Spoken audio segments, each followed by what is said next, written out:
कहाँ तक? अक्साई चीन तक। तो हम सबसे पहले क्या करते हैं कि एक जम्मू कश्मीर का यहाँ हम फिगर बना देते हैं बोर्ड पर। ये राज्य है कौन सा? जम्मू कश्मीर। कौन सा राज्य? जम्मू कश्मीर। ध्यान दीजिएगा,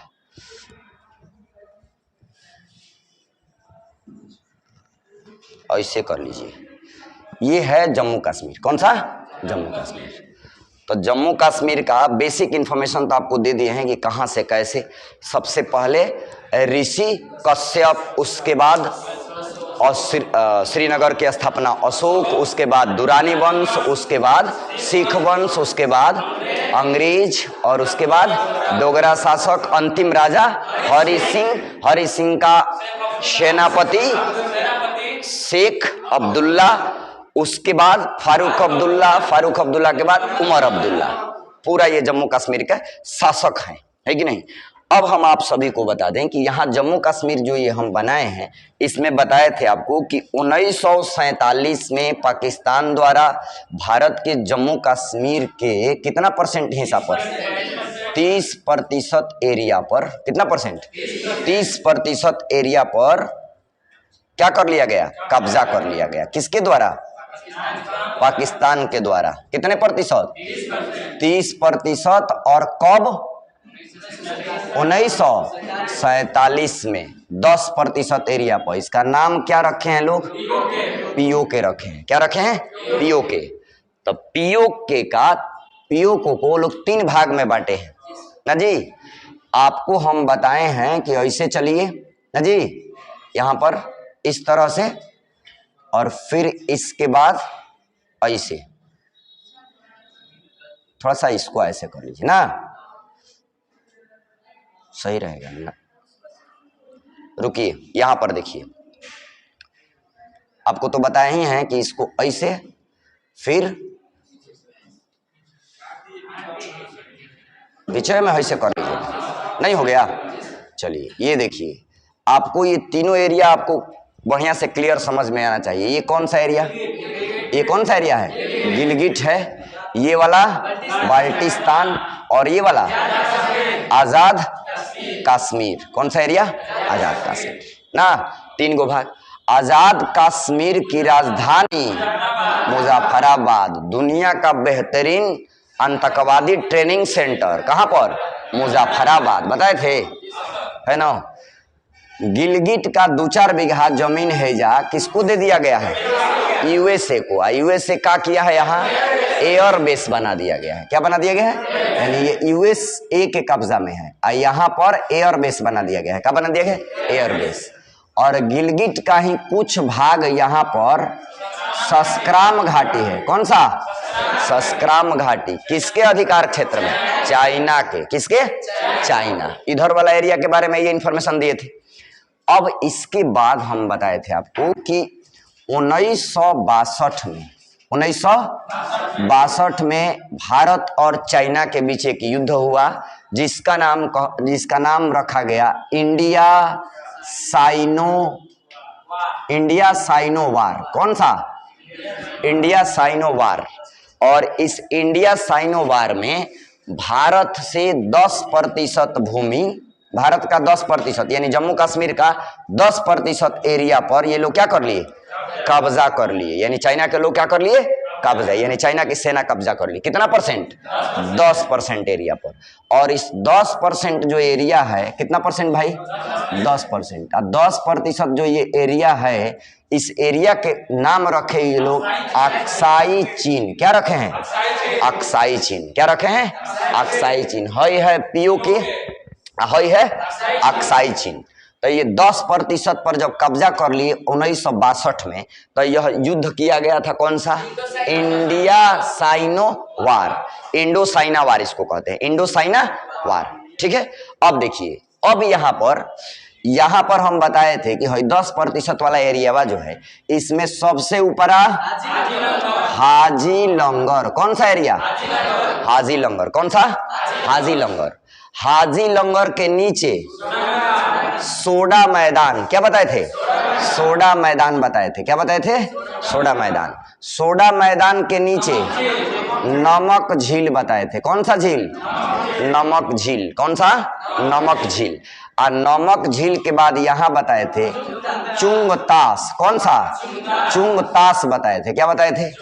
चुंगतास। चुंगतास के यहाँ पर मुर्गो, क्या बताए थे? मुर्गो बताए थे। क्या बताए थे? मुर्गो। चुंगतास के नीचे मुर्गो, अब मुर्गो के नीचे यहाँ बताए थे गलवान घाटी। क्या बताए थे? गलवान घाटी। गलवान घाटी में 15 जून 2021 को मार हुआ था एगो, है ना। और उस मार में आप देखते हैं कि चाइना और भारत के बीच में अभी जो भी झड़प होता है सैनिकों के बीच, उसमें हथियार का यूज नहीं किया जाता है। इसके पीछे रीजन ये है कि हम बताए थे कि 1962 में जो इंडो चाइना वार हुआ था, उसमें एगो हम लोग नुकसान को देखते हुए कहा गया था कि अब हमारे बीच एक समझौता हुआ, जिस समझौता को हम लोग कहे no weapon use. No weapon use. Weapon माने क्या होता है? हथियार। तो हथियार का प्रयोग हम लोग नहीं करेंगे, है कि नहीं। तो इसीलिए कोई भी मार होता है ना, तो आप देखते हैं कि लाता लुती ही होता है कि नहीं। लाते जूते होगा, लेकिन हथियार का प्रयोग नहीं करते हम लोग, है कि नहीं। तो किस समझौता के तहत? No weapon use. अब पाकिस्तान भारत में सीज फायर। कौन सा? Ceasefire. ठीक। तो इतना तक जो है ये गलवान घाटी। कौन सा? गलवान घाटी। तो यहां तक तो हम आपको कल के क्लास में बता ही दिए थे, है कि नहीं। अब देखिए, हम आपको कल भी बताए थे, पिछले दिन भी बताए कि देखिए कि भारत जो है चाइना को लेकर के हमेशा सॉफ्ट रहा है कि नहीं।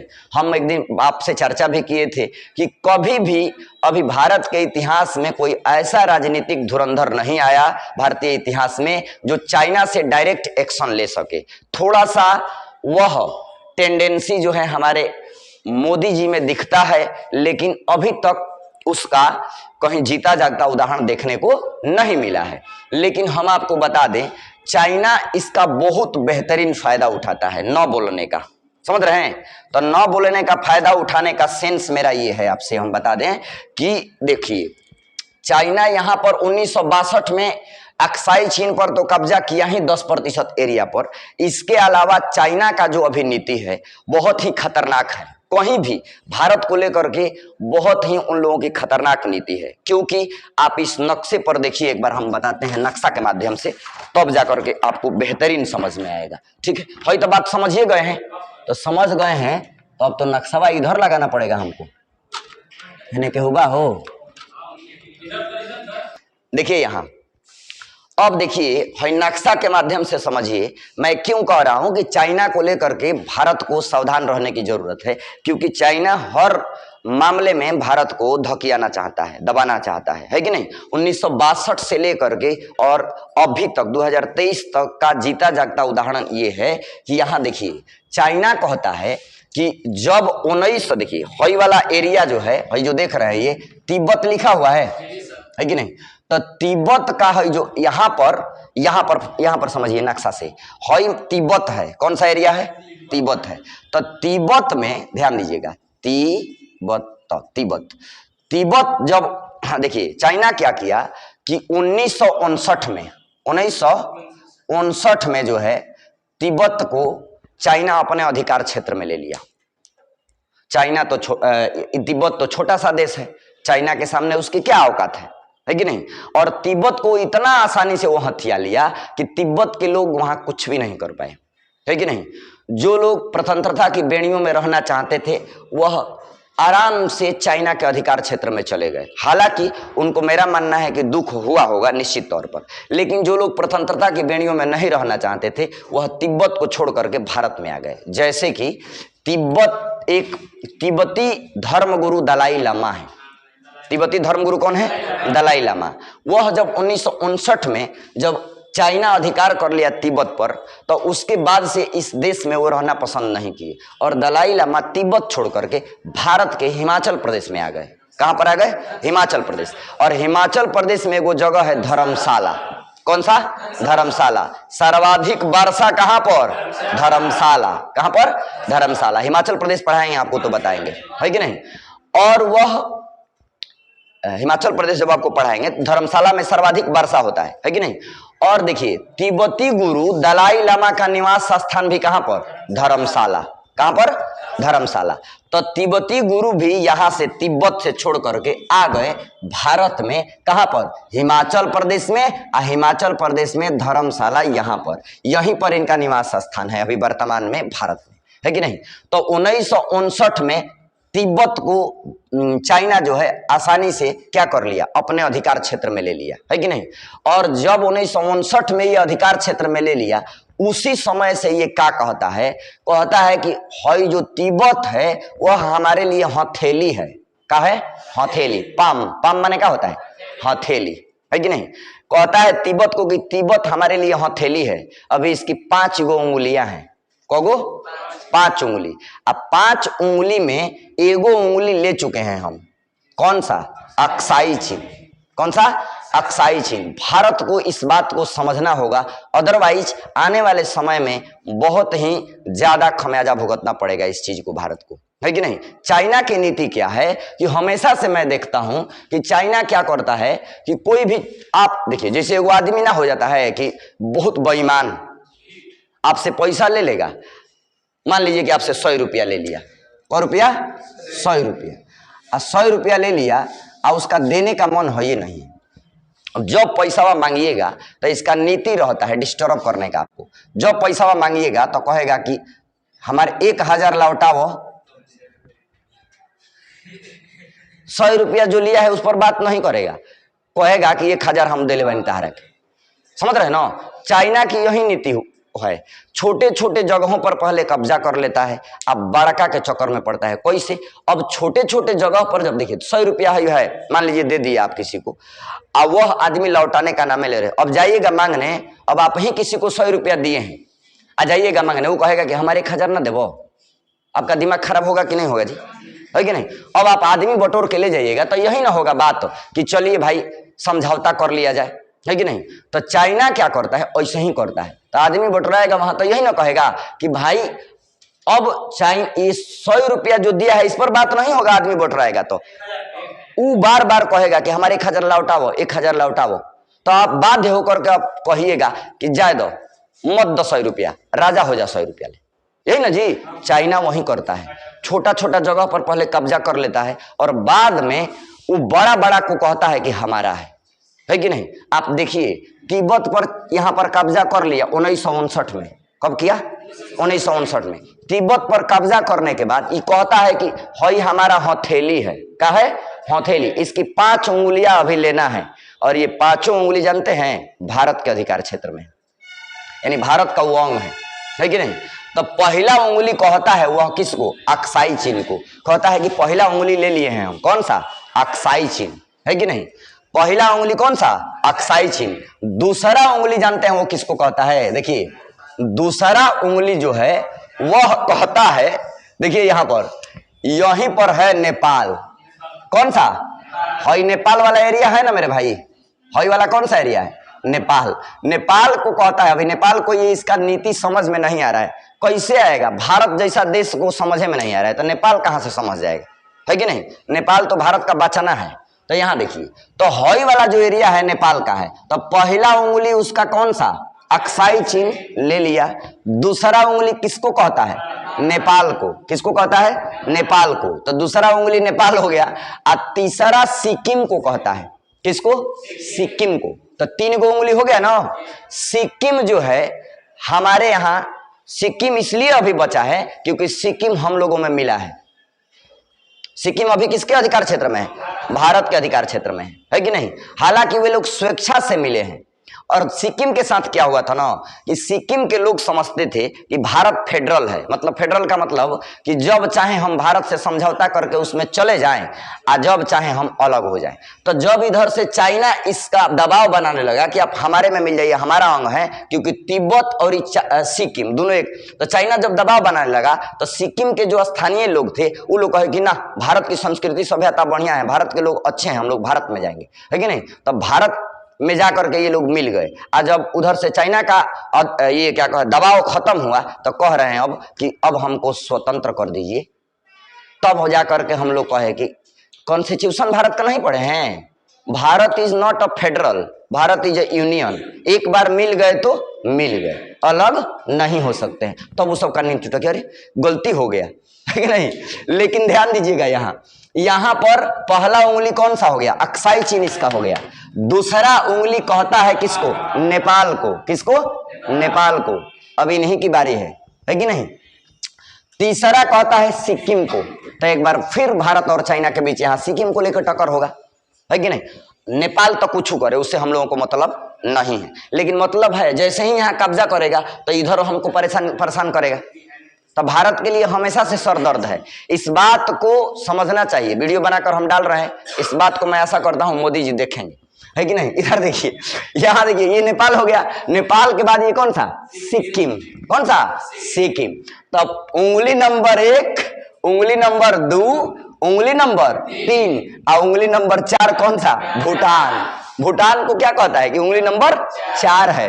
अब 5वां उंगली कानी उंगली है, कौन सा, अरुणाचल प्रदेश। तो भारत से कई जगह टक्कर, देखो एक जगह यहाँ सिक्किम में, एक जगह यहाँ अरुणाचल प्रदेश में। अभी हाल ही फिलहाल की घटना है कि अरुणाचल प्रदेश में ना चाइना की जो पुलिस बल है, सेना है, वो जा रही थी, कह रही थी अरुणाचल प्रदेश हम जा रहे हैं घूमने, है कि नहीं। भारतीय सेना रोक दी, कहे कि रुकिए उधर जाने में खतरा है आपको।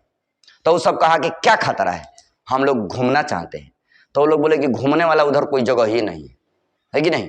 सब उधर पहाड़ी एरिया है, पहाड़ है, बहुत बंदर भकाऊ रहता है, उधर मत जाइए आप, है कि नहीं। तो यहाँ पर रोक दिया गया। बड़ा इस बात को लेकर के चर्चा हुआ। चाइना को लगा कि अरे हमको रोक दीजिएगा, हमारी सेना को रोक दीजिएगा। तो हमारे सैनिक जो वहां थे ना, एक ही लाइन में जवाब दिए, है कि नहीं, कि नहीं रोकिएगा तो देखिए इसके आगे बढ़िएगा, आप लापता हो जाइएगा तो हमारी जिम्मेवारी नहीं। तो कहा कि सब ना अब नहीं जाएंगे, है कि नहीं। वहीं से घूम गया, है कि नहीं। हमेशा यहाँ पर देखिए अरुणाचल प्रदेश में वो लोग आने का प्रयास करते हैं, लेकिन हमारे सैनिक इधर इतने चुस्त और मुस्तैद रहते हैं कि उनको जाने नहीं दिया जाता है। और एक बार जब वो लोग वहां चले जाएंगे ना, तो गारंटी है कि वहां पर कैंप वैंप लगा करके वो सब कहेगा कि यहां पर जैसे ही कब्जा किया तो भूटान को तो ऐसा ही निपटा देगा। जब भारत जैसा देश कोई लोग इतना तंग करते हैं, तो भूटान नेपाल उसके सामने क्या है ना। तो इसलिए देखिए, उंगली नंबर 1 अक्साई चीन, उंगली नंबर 2 नेपाल, उंगली नंबर 3 सिक्किम, उंगली नंबर 4 भूटान और उंगली नंबर 5 अरुणाचल प्रदेश। कौन सा, अरुणाचल प्रदेश। तो ये कहता है कि हमारा पाम है, पाम माने हथेली, हथेली है। हवाई वाला ले लिया है सब पहले से। अक्साई चीन 10% 1962 है कि नहीं। देखो स्टेप बाय स्टेप आगे बढ़ता है। इधर देखो 1900 देखो यहाँ आ जाओ, कब्जा किया तिब्बत पर कब, 1959 में। और 1959 के बाद 1962 में देखो, पहले पाम बना लिया अपना हथेली, हथेली के बाद पहला उंगली ले लिया, कहां पर, 1962 में इंडिया से, है कि नहीं, इंडिया साइनो वार के तहत, है कि नहीं। अब इसके बाद हमेशा से प्रयास करता है लोग कि और हमारा उंगली जो है आगे बढ़े, लेकिन भारत भी यहाँ एकदम चुस्त मुस्तैदी से रहता है। थोड़ा सा देखिए, हम लोगों का जो कूटनीति है, हमको आज तक ये भारत के नीति निर्देशकों का हमको समझ में नहीं आता है कि वो लोग कैसे सोचते हैं। अरे मेरे भाई, जब हम देखो चाइना की कूटनीति इतना बढ़िया है कि इधर में एगो देश पड़ेगा म्यांमार, कौन सा, म्यांमार। म्यांमार से और चाइना से बहुत पुरानी दुश्मनी है कि नहीं। और वह माने इतना उन लोगों का बिजनेस पॉलिसी बढ़िया है चाइना का कि सदियों पुरानी यहाँ पर जो ये था, क्या कहते हैं कि दुश्मनी था, उसको ना व्यापार के माध्यम से दोनों सुलझा लिया। चाइना कहा ना, चाइना इससे सुलझा लिया, समझौता कर लिया, है कि नहीं। अब भारत के नीति निर्देशक तत्वों को ये बात पता ही नहीं चलता है, कि वो पता ही नहीं चलता है कैसे समझते हैं। हम देखो, जब यहां से चाइना इसको अब सामान दे रहा है कि नहीं, तो हम चाइना से डायरेक्ट क्यों सामान खरीदें। हम लोग बाइकाट चाइना कर देंगे, चाइना से सामान नहीं खरीदेंगे, उसकी अर्थव्यवस्था कुछ तो नुकसान होगा, है कि नहीं, और कुछ नुकसान होगा। और वही सामान जो चाइना से ये लोग जो हम लोग खरीद रहे हैं, हमको जरूरत है तो म्यांमार से खरीद लेंगे, हमारा संबंध भी बढ़िया और हमारा काम भी बन जाएगा। नहीं, लेकिन पता ही नहीं चलता है। अब देखिए कब हम जाते हैं वहां पर, तब ना बात ये बताएंगे है कि नहीं। अब देखिए यहाँ पर तो चाइना का 5 उंगली कौन कौन, अक्साई चीन, नेपाल, सिक्किम, भूटान, अरुणाचल प्रदेश। कौन सा? अरुणाचल प्रदेश। अभी कौगो पर कब्जा है? एगो पर अभी कब्जा है। किस पर? अक्साई चीन। कौन सा? अक्साई चीन। इतना तक में मैं आशा करता हूं कि आप सभी को दिक्कत नहीं होगा। कोई दिक्कत? चलिए अब हम आगे बढ़ते हैं। इसके आगे बढ़े, ठीक है। तो तिब्बत पर चाइना कब अधिकार किया? 1959। अक्साई चीन पर 1962। यहां तक में कोई दिक्कत? एक बार फिनिश टच दे करके फिर अगला पॉइंट पढ़ाते हैं आपको, ठीक है। चलिए बताइए तो, हई वाला एरिया है, इसको इधर पहले रख लेते हैं, को कबो भूलबे नहीं करते, डिजिटल बोर्ड रहता। तो इधर देखिए, आपको हम बता दें, एक बार लाइट रिवीजन दे देते हैं बस जगह को लेकर के, क्योंकि जैसे ही जगह है सब इधर पढ़ा लेंगे ना, तो आपको एक ब्लैंक नक्शा देंगे जम्मू कश्मीर का, आपको भरना रहेगा, है ना। तो ये तभी भर सकते हैं जब एक एक जगह आपके पास रहे, है कि नहीं। चलिए, मैंने ध्यान रहेगी कौन कहाँ जगह है, ठीक। तो हई वाला एरिया कौन सा है? पूरा पीओके। बोल दीजिए सब लोग, कौन सा एरिया है? पीओके। पीओके का कितना हिस्सा? कितना परसेंट? 30%। कब? 1947। अब पीओके का कितना भाग? 3 भाग। पहला, दूसरा आजाद कश्मीर, तीसरा बाल्टिस्तान। पहला गिलगिट, दूसरा आजाद कश्मीर, तीसरा बाल्टिस्तान। गिलगिट का 2-4 बीघा जमीन किसको? यूएसओ क्या बनाया है? Air base. यहां पर का कुछ हिस्सा, ये कौन सा जगह है? सक्सक्राम घाटी। कौन सा? सक्सक्राम घाटी। आजाद कश्मीर का राजधानी मुजफ्फराबाद। कौन सा? मुजफ्फराबाद। हई वाला एरिया पूरा क्या नाम है? अक्साई चीन। कितना परसेंट? 10%। कब? किस युद्ध के तहत? Indo China war. क्लियर? अब बताइए, हई जगह यहां पर ये जगह मुर्गो। कौन सा? मुर्गो। ये जगह गलवान घाटी में कब मार हुआ? 15 जून 2021। 15 जून 2021। तिब्बत पर चाइना का कब अधिकार हुआ? 1959। चाइना के लिए तिब्बत क्या है? हथेली है। इसकी कितनी उंगली? 5। पहला अक्साई चीन, दूसरा नेपाल, तीसरा सिक्किम, चौथा भूटान, 5वां। वेल डन, बहुत बढ़िया। अब इसके आगे बढ़े हम। चलिए, कहाँ है मार्कर जी? चलो है ना वीडियो, ठीक है। देखिए इधर हो गया, इधर हो गया अक्साई चीन। इधर का जो कहानी था आपको बताइए दी, स्टेप बाय स्टेप आगे बढ़ रहे हैं, ठीक है। देखिए अब आपको बताना है हमको ये वाला एरिया। कौन सा एरिया? ये वाला, ठीक है। देखो बाबू, इसका आप फिगर देखेंगे तो इस प्रकार से है, ठीक है। और यह एरिया जो है, यह है सियाचिन।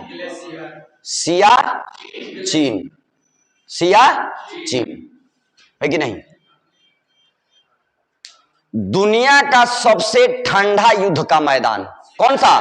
सियाचिन। कौन सा? सियाचिन। इससे ठंडा दुनिया में कोई युद्ध का मैदान नहीं है। सियाचिन ग्लेशियर। कौन सा? सियाचिन ग्लेशियर। और वर्तमान की स्थिति यह है कि सियाचिन ग्लेशियर पर अभी भारत का कब्जा है। किसका कब्जा है? भारत का। और भारत का कब्जा होने में भारत को बहुत कठिनाइयों का सामना करना पड़ा था, और यह भारत के नजरिए से बहुत बेहतरीन बात है। क्योंकि देखिए, इधर से चाइना, इधर से पाकिस्तान, अगर दोनों अगर एक दूसरे को मिल जाते तो भारत के लिए इस एरिया में शासन करना बहुत कठिन हो जाता है कि नहीं। लेकिन दोनों के अलग करने के लिए है कौन सा जगह है? सियाचिन। और भारत यहां अपना परचम लहराया है, लेकिन परचम लहराने में ढेर सारी समस्याओं का सामना करना पड़ा है। इससे पहले सियाचिन के बारे में हम इस साइड में आपको बताते हैं। देखिए भाई सियाचिन है, और सियाचिन का आपको हम एक रफ आइडिया यहां पर फिगर के माध्यम से दे देते हैं। देखिए सियाचिन का इस प्रकार से आपको फिगर मिलेगा। ये एरिया है सियाचिन, हाई वाला कौन सा एरिया है? सियाचिन। सभी लोग ध्यान रखिएगा, इधर पीओके, इधर अक्साई चीन, बीच में पढ़ा रहे हैं क्या? सियाचिन। क्या पढ़ा रहे हैं? सियाचिन। Siachen glacier, Siachen glacier. दुनिया का सबसे ऊंचा युद्ध का मैदान कौन सा? सियाचिन, है कि नहीं? और देखिए यहां पर सियाचिन का आपको हम बता दें कि हॉई वाला जो एरिया है इसको कहा जाता है इंदिरा कोल। इंदिरा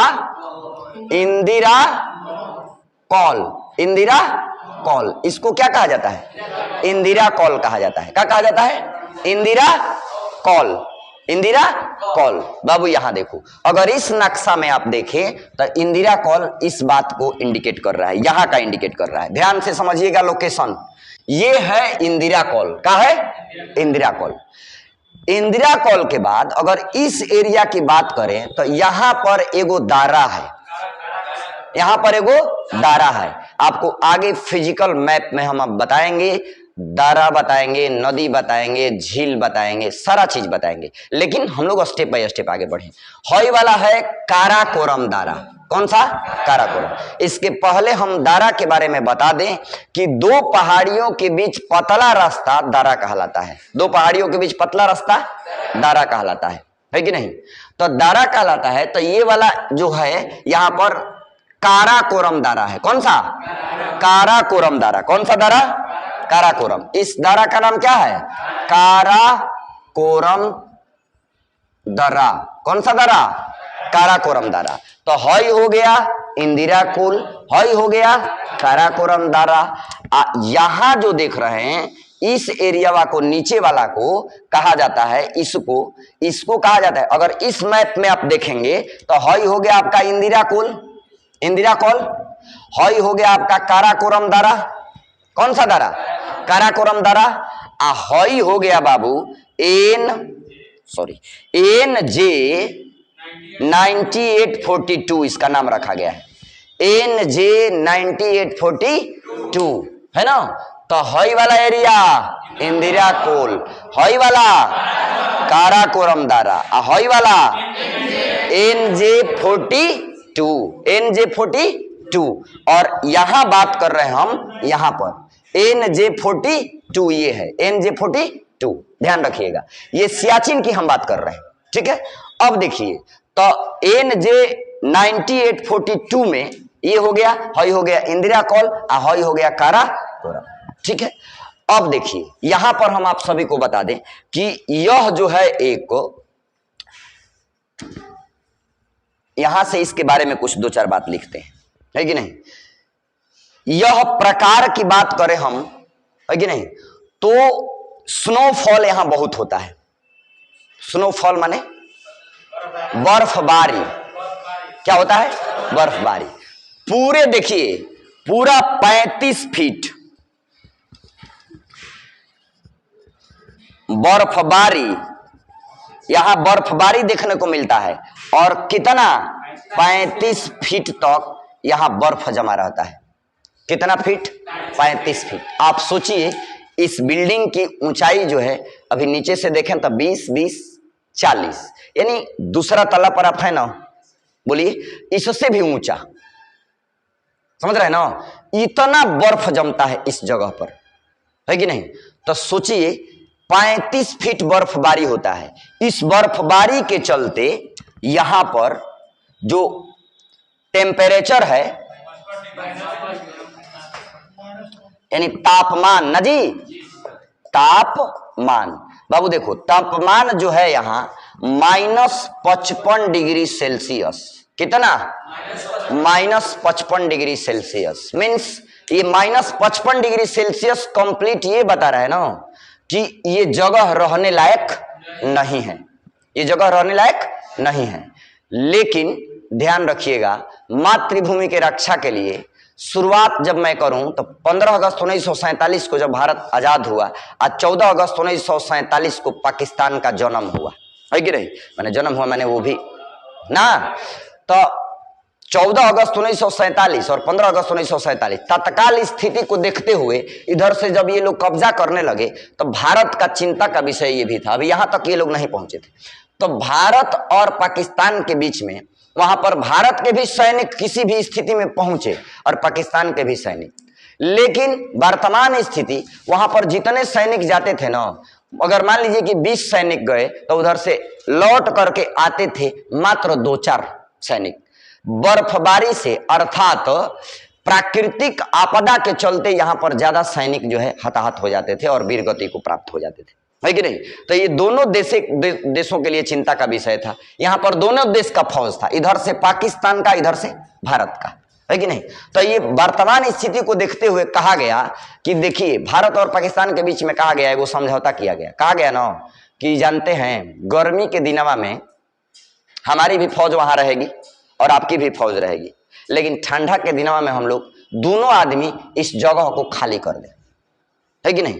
समझौता पर पाकिस्तान जो है हस्ताक्षर कर दिया, कहा कि हाँ ठीक है, ये सही बात है, क्योंकि सैनिक हमारे ही थोड़े ना मारे जा रहे थे, प्राकृतिक आपदा के चलते पाकिस्तान के भी सैनिक हताहत हो रहे थे। आई दोनों देश का जब सैनिक हताहत हो रहे थे तब मजा ले रहा था इधर से कौन? चाइना, है कि नहीं? तो हम लोग कहे कि देखिए, आखिर तो शुरुआत के हम लोग अगर देखा जाए तो आपके बाप हैं, आप हमारे का हैं? बेटा हैं, और बाप का बात बेटा मानता है कि नहीं? तो मानिए गर्मी में यहाँ पर हम लोग रखें किसको? सैनिक को, है कि नहीं? और ठंडा के दिन में यहाँ से सैनिक को क्या करें? हटा लें। कहा कि हाँ ये बात सही बात, ये हमको भी अच्छा लग रहा है कि नहीं? सैनिक यहाँ से हटा लिया गया दोनों देशों के द्वारा, है कि नहीं? लेकिन पाकिस्तान के बारे में हम कल भी कहे थे कि लूर लुफुत बाई या तीनों मुहल्ले पर जाए, समझ रहे ना?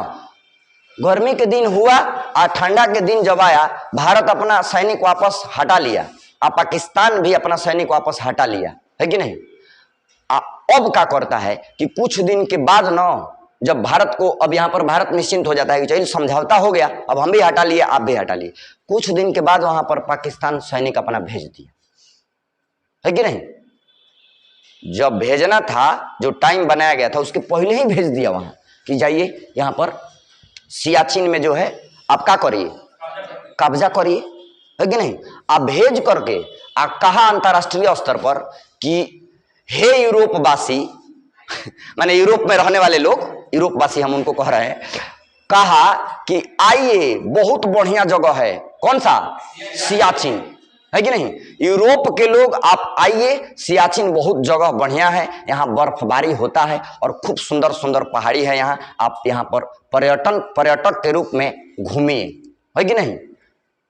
तो ये बात धीरे धीरे यूरोप में फैला और तब जाके भारत को पता चला कि अरे ये तो ऐसा बात है। और ध्यान रखिएगा, डॉक्यूमेंट्री तौर पर अगर कोई भी यूरोपवासी वहां पर चला गया रहता घूमने, जानते हैं जैसे ही घूमने जाता तो पाकिस्तान क्या करता कि वह एक ऑफिशियली डॉक्यूमेंट्स जारी करता कि हमारा सियाचिन एरिया है, हम आपको एगो वीजा देते हैं कि जाइए आप सियाचिन के एरिया में क्या करिए? घूमिए। और वह डॉक्यूमेंट्स जो है उसके लिए बहुत कारगर साबित होता है कि नहीं? तब तक इस जलसाजी का पता भारत को लग गया, है कि नहीं? पाकिस्तान के जो लोग थे, जैसे ही भारत को पता चला तो भारत जो है पूरी तरह से इस पर सावधान हो गया, क्विक एक्शन लिया, है कि नहीं? लेकिन भारत के जो सैनिक हैं यहाँ पर जाने के लिए सक्षम थे ही नहीं। इतना ज्यादा ठंडा पड़ता था, ठंडा के दिन में इतना ज्यादा कि जाने में ही, रास्ता में ही है ना, रास्ता में ही जाने में अगर 10 आदमी का टुकड़ी गई है तो उसमें 3 आदमी तो गारंटी मर जाएंगे जाने में ही। क्योंकि होता क्या था कि जैसे जैसे आप ऊपर जाइएगा और ठंडा जगह पर जाइएगा तो उधर एगो होता है, ठंडा प्रदेश में जब जाइएगा, बर्फबारी जहां होता है तो एगो पल्मोनरी ओडिमा नामक बीमारी है, वह हो जाता है। वो बर्फ के ज्यादा संपर्क में रहने से होता है। वह क्या होता है? पल्मोनरी ओडिमा नामक बीमारी कि फेफड़ा में जो है पूरा पानी भर जाता है, और जैसे ही फेफड़ा में पानी भर जाएगा, आप ठंडे में रहिएगा तो आप वीर गति को प्राप्त हो जाइएगा।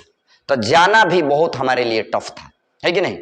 यहीं तक इसको रखते हैं, आगे बताएंगे और बेहतरीन ढंग से। थोड़ा इसको समझ लेते हैं। बर्फबारी यहाँ कितना फीट? 35 फीट। तापमान -55 डिग्री। देखिए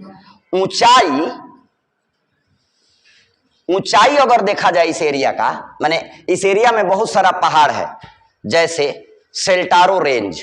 सेल्टारो रेंज पहाड़ी जो है सियाचिन की सबसे ऊंची पहाड़ी है। कौन सा? सेल्टारो रेंज। तो सेल्टारो रेंज जो पहाड़ी है सियाचिन की सबसे ऊंची पहाड़ी है, और यहां अगर इसकी ऊंचाई देखा जाए तो 6 किलोमीटर। कितना? 6 किलोमीटर। मतलब कि सियाचिन में जो भी पहाड़ियां हैं उसकी ऊंचाई जो है 6 किलोमीटर। कितना? 6 किलोमीटर। और अगर हम चौड़ाई की बात करें इस एरिया की चौड़ाई की बात करें तो चौड़ाई होगा बाबू, यहां देखिए चौड़ाई जो होगा बाबू यहां पर 76 किलोमीटर। कितना? 76 किलोमीटर। और इस एरिया में अगर हम क्षेत्रफल की बात करें, किसकी? क्षेत्रफल है पूरा, तो क्षेत्रफल आपका होगा 25 किलोमीटर स्क्वायर। 25 किलोमीटर स्क्वायर क्षेत्रफल। कितना? Sorry for that, 2500 kilometre square. कितना? 2500 किलोमीटर स्क्वायर इस एरिया का क्षेत्रफल। यानी जो सियाचिन है बर्फबारी के चलते 35 फीट तक उसमें बर्फ जमता है। कितना? 35 फीट तक। और तापमान कितना? -55 डिग्री। ऊंचाई का तना 6 किलोमीटर, चौड़ाई का तना 76 किलोमीटर, और क्षेत्रफल का तना 2500 किलोमीटर। ये सियाचिन का जो है एरिया है। सियाचिन में जो इस साइड में एरिया पड़ता है, इस साइड में है कि नहीं, इसके बारे में हम देखो, यहां 3 गो एरिया पड़ता है। सेल्टारो रेंज तो बीच में पड़ता है, उसको लेकर ना 4 गो आप लोग बोल रहे हैं, है कि नहीं। यहां पर 3 गो। पहला है जो एरिया है इसको कहते हैं ग्योंगला। क्या कहते हैं? ग्योंगला। कौन सा एरिया? ग्योंगला। कौन सा एरिया? इसको ग्योंगला कहते हैं। क्या कहते हैं? ग्योंगला। क्या कहते हैं? ग्योंगला। इसके ऊपर आ जाइएगा इधर तो ये पड़ता है बिला फोल्डला। कौन सा एरिया? बिला फोल्डला। ये बिला फोल्डला है। कौन सा है? बिला फोल्डला। सबसे नीचे ग्योंगला, उसके ऊपर बिला फोल्डला, इसके ऊपर सियाला। ये जो हम एरिया बता रहे हैं मेरे भाई, यह है सियाचिन का एरिया। कौन सा? सियाचिन। तो सबसे नीचे कौन सा? ग्योंगला। कौन सा? ग्योंगला। उसके ऊपर बिला फोल्डला। कौन सा? बिला फोल्डला। उसके ऊपर सियाला। उसके ऊपर सियाला। सियाचिन का 3 गो एरिया याद रखिएगा। सबसे नीचे ग्योंगला, उसके ऊपर बिला फोल्डला, उसके ऊपर सियाला, उसके ऊपर सियाला। सियाचिन में एगो बीचवे में है जा बहुत बड़ा पहाड़ी है जिसका नाम है सेल्टारो रेंज पहाड़ी। कौन सा? सेल्टारो रेंज पहाड़ी। कौन सा पहाड़ी? सेल्टारो रेंज पहाड़ी। सेल्टारो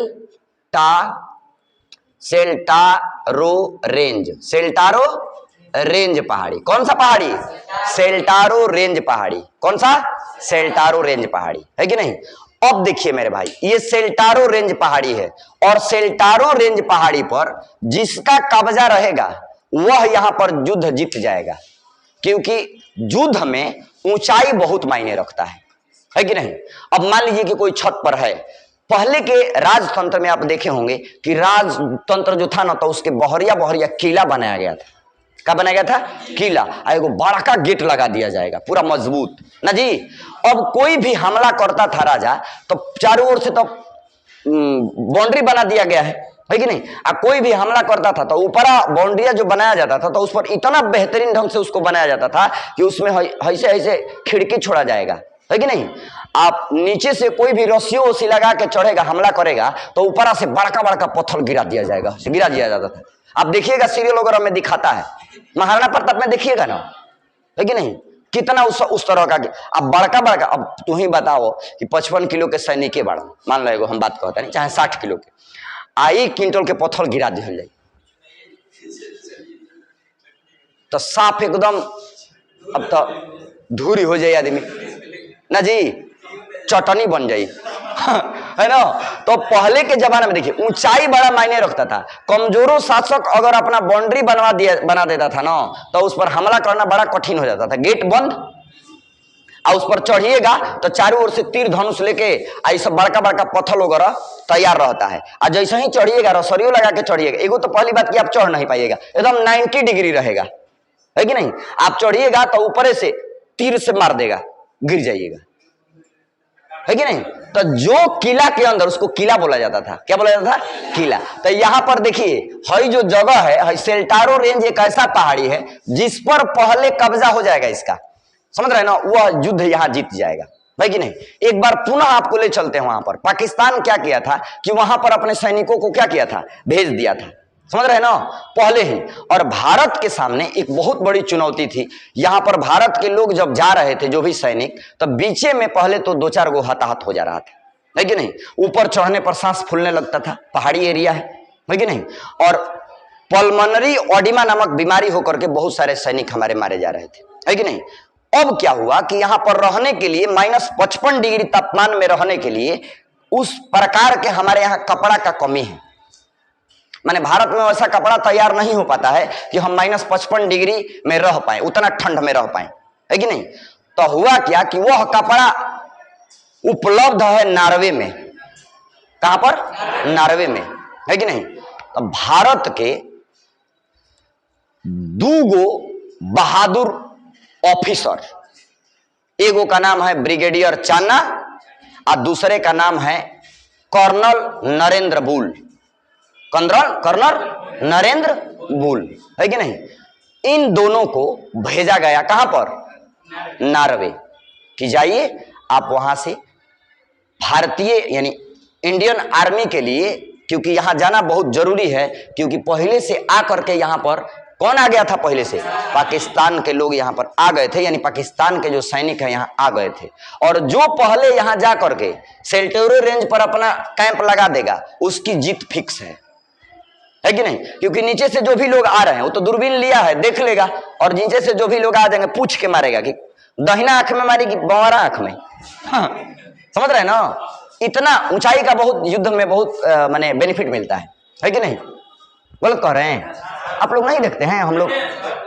हाँ, ऊंचाई का बहुत है। अरे हम ही लोग, कोनो आदमी से झगड़ा हुआ रहेगा, हम ही लोगों को, हम लोगों के छतवा के नीचे से जाएगा और ऊपर रहेंगे हम लोग, तो देखो अच्छा ऐसा मौका आप कबो ना मिली। आसपास आदमी रहे, चुप चुप चुप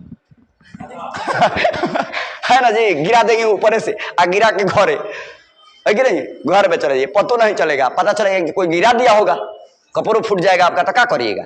केस थोड़े ना बनेगा, कहेगा कि कोई गिरा दिया होगा, हम क्या जानते हैं, है कि नहीं। तो उसी तरह से ऊंचाई का बड़ा रोल है। कर्नल बुल नहीं, कर्नल नरेंद्र बुल और ब्रिगेडियर चन्ना, ये दोनों लोगों को नॉर्वे भेजा जाता है कपड़ा के लिए, है कि नहीं। तो नॉर्वे जब ये लोग पहुंचते हैं, तो जिस कंपनी में वो कपड़ा मिलता है, -55 डिग्री टेम्परेचर में रहने वाला कपड़ा जो मिलता है, वहां लोग पहुंचते हैं, है कि नहीं। कहते हैं कि हमको चाहिए, हम भारत से आए हैं और हमको चाहिए, हम अधिकारी रैंक के वहां के आदमी हैं और हमको चाहिए कपड़ा, है कि नहीं। तो वो लोग कहते हैं कि कपड़ा तो अभी आपको नहीं मिल पाएगा, है कि नहीं। क्योंकि तभी लोग भाई कहे कि क्यों नहीं मिल पाएगा, आपका जितना पैसा है बोलिए, कोई हम एरू गैरू थोड़े थोड़े ना है, आए हैं हम इंडियन आर्मी से बिलोंग करते हैं, और हम अब ब्रिगेडियर हैं, हई कौन है? कर्नल हैं। तो कर्नल ब्रिगेडियर बहुत बड़ा पोस्ट होता है आर्मी में, समझ रहे हैं ना। वहां पर पहुंचते हैं तो वो लोग कहता है कि नहीं मिल पाएगा, शॉर्टेज है। हाँ, उपाय बता सकते हैं आपको, यही कपड़ा इसके बगले में एगो दूसरा देश है, वहां मिल जाएगा, है कि नहीं। तब तक उसी में के जो कर्नल बुल थे, नरेंद्र बुल थे, उनके दिमाग में आ गया कि पूछ लें कि काहे शॉर्टेज है कि नहीं। तब पूछते हैं कि आखिर माने हम लोगों को कपड़ा क्यों नहीं मिलेगा, काहे शॉर्टेज है। तब पूछा गया उनसे कि काहे शॉर्टेज है। तो कंपनी के द्वारा बताया गया नॉर्वे का कि ये तो 2 साल पहले ही से ऑर्डर है, ढेर सारा कपड़ा का, इस तरह का डिमांड है कि नहीं। तो पूछे लोग कि कौन डिमांड किया है, तो कहे लोग, कहा कि पाकिस्तान, है कि नहीं। सोचिए इन लोगों को एकदम पूरा ये लोग का दिमाग एकदम हिल गया कि अरे बाप रे, 2 साल पहले ही से वो लोग ऑर्डर दे दिया था। मतलब सोची समझी रणनीति के तहत वो लोग आते हैं भारत में, सोचिए, है कि नहीं। और कपड़ा जो है वहां से इन लोगों को नहीं मिला, लेकिन जैसे ही ये बात सुने, कौन, ब्रिगेडियर चन्ना और कर्नल बुल, नरेंद्र दत्त बुल, जैसे ही ये बात सुने तो कहे ना कि तो कहाँ कपड़ा मिलेगा, तो वो लोग कहे कि मिल जाएगा, बता दिए यूरोप में कोई देश, है कि नहीं। और वहां से वो कपड़ा लेने नहीं गए, कहे ना कि चलिए, प्रस्थान कर दिए, कहाँ के लिए, भारत के लिए। और भारत में आकर के जो उनका सैन्य टुकड़ा था, उसमें देखिए, युद्ध करने से पहले आप लोग राजतंत्र में भी देखे होंगे कि सेनापति जो होता है मोटिवेट करता है सैनिकों को, है कि नहीं, कि आज हमारे भूमि पर फलाना ने आक्रमण कर दिया है और हम सबको इस भूमि का रक्षा करना है, क्या आप लोग तैयार हैं। तो वो लोग कहता है कि हाँ तैयार हैं, पता है ना। तो ऐसा ही ये लोग मोटिवेट किया जाता है लड़ाई से पहले कि जो सैनिक घर द्वार के बारे में सोच रहे हैं, है कि नहीं, वो सब भुला करके अब वो लोग कहे कि हाँ हम तैयार हैं, है कि नहीं। तो ये लोग मोटिवेट किए कि अच्छा ये बताइए कि हमारे पास उस तरह का, उस परिवेश में रहने का कपड़ा भी नहीं है कि नहीं, और हमारे पास टाइम भी नहीं है। ये दोनों को मिला करके इस सिचुएशन में हम लोगों को हर हालत में पहुंचना है, कहां, सियाचिन, है कि नहीं। सभी सैनिक बिना कुछ सोचे समझे कहे कि हाँ हम भारत माता के रक्षा के लिए सियाचिन क्या, हिमालय के अंतिम छोर पर केटू पर जा सकते हैं, है कि नहीं। ये डिसीजन सुन करके ब्रिगेडियर चन्ना और कर्नल नरेंद्र बुल बहुत प्रसन्नचित हुए, और कर्नल नरेंद्र बुल और ब्रिगेडियर चन्ना के नेतृत्व में भारतीय सेना सियाचिन के लिए कूच कर गई। कहां के लिए, सियाचिन के लिए, है कि नहीं। कुछ दूर पर जाने पर सियाचिन के नीचे ही ब्रिगेडियर चन्ना और कर्नल नरेंद्र बुल जो हैं अपना कैंप डाल देते हैं, और इसके बाद का जो एरिया है बहुत दुर्गम पहाड़ी है और बहुत विशेष परिस्थिति आता है कि नहीं। और यहां जाने से पहले, है कि नहीं, ये कर्नल नरेंद्र बुल और ब्रिगेडियर चन्ना सैनिकों को सख्त हिदायत दिए थे। ये यहां पर कैंप में रह जाते हैं और सैनिकों को सख्त हिदायत दिए थे कि किसी भी परिस्थिति में आप जो है रेडियो ऑन नहीं करिएगा। रेडियो एक होता है उसमें सेना में वॉकी टॉकी जैसा, हाँ वायरलेस, है कि नहीं, वायरलेस ऑन नहीं करना है, क्योंकि जैसे ही आप वायरलेस ऑन करिएगा पाकिस्तान के सैनिकों को ये बात पता चल जाएगा और आप बुरी तरह से, वो पहले से वहां बैठा हुआ है, आप बुरी तरह से फेल्योर हो जाइएगा, है कि नहीं। तब तक क्या होता है कि जैसे ही हमारी सेना आगे बढ़ती है तो उसमें से कुछ सैनिक जो हैं हमारे ये पल्मोनरी ऑडिमा के शिकार हो जाते हैं। एक सैनिक उसमें शहादत को प्राप्त हो जाता है, यानी शहादत उसको मिल जाती है, मर जाता है और वीर गति को प्राप्त हो जाता है कि नहीं। और वीर गति को प्राप्त होने के बाद अब उस सैनिक को, भारतीय सेना का वसूल है कि अगर कोई भी सैनिक हताहत हो जाता है या उसको गोली लग जाती है या कुछ भी हो जाता है तो उसको छोड़ करके आगे नहीं बढ़ना है, उसको लेकर आगे बढ़ना है, चाहे किसी भी परिस्थिति में, है कि नहीं। इस वसूल पर काम करते हुए हमारे भारतीय सैनिक उनको लेकर के, डेड बॉडी को लेकर के और भारत माता के लिए आगे बढ़ते हैं, है कि नहीं। तब तक एक और जो वायरलेस ऑपरेटर था उसको भी उस बीमारी का सामना करना पड़ता है और कुछ ही समय में उसको भी लगता है कि माने शहादत को प्राप्ति हो जाएगी। तब तक मजबूरी में हमारी सेना रेडियो जो है ऑन करती है। क्या करती है, रेडियो ऑन करती है, वायरलेस ऑन करती है। और वायरलेस ऑन करने के कुछ चंद मिनटों के बाद ही पाकिस्तान को यह बात पता चल जाता है कि भारतीय सेना सियाचिन में आ रही है, सियाचिन में आ रही है कि नहीं, उस तरह का। और तब जैसे ही रेडियो ऑन होता है तो यहां से अब कर्नल कौन जी, नरेंद्र बुल और ब्रिगेडियर चन्ना डांट लगाते हैं, लेकिन उधर से आवाज आता है कि हमारे 2 सैनिक जो हैं वीरगति को प्राप्त हो गए। और यहां से हेलीकॉप्टर से यहां से सेवा दिया जाता है और वहां से दोनों डेड बॉडी को नीचे लाया जाता है। और तब तक हमारे वीर सैनिक इन चीजों का बिना परवाह किए हुए उसी कपड़ा में कहां के लिए कूच कर जाते हैं, सियाचिन के लिए। कहां के लिए, सियाचिन के लिए। और सियाचिन के लिए कूच करने के बाद अभी सियाचिन से पहले ही कुछ दूरी पर रहते हैं, तब तक ये बात पूरी तरह से पाकिस्तान के सैनिकों को पता चल जाती है। पता चलने के बाद क्या होता है इसका क्लास हम लोग कल के क्लास में देखेंगे। यहां तक में कोई दिक्कत? चलिए।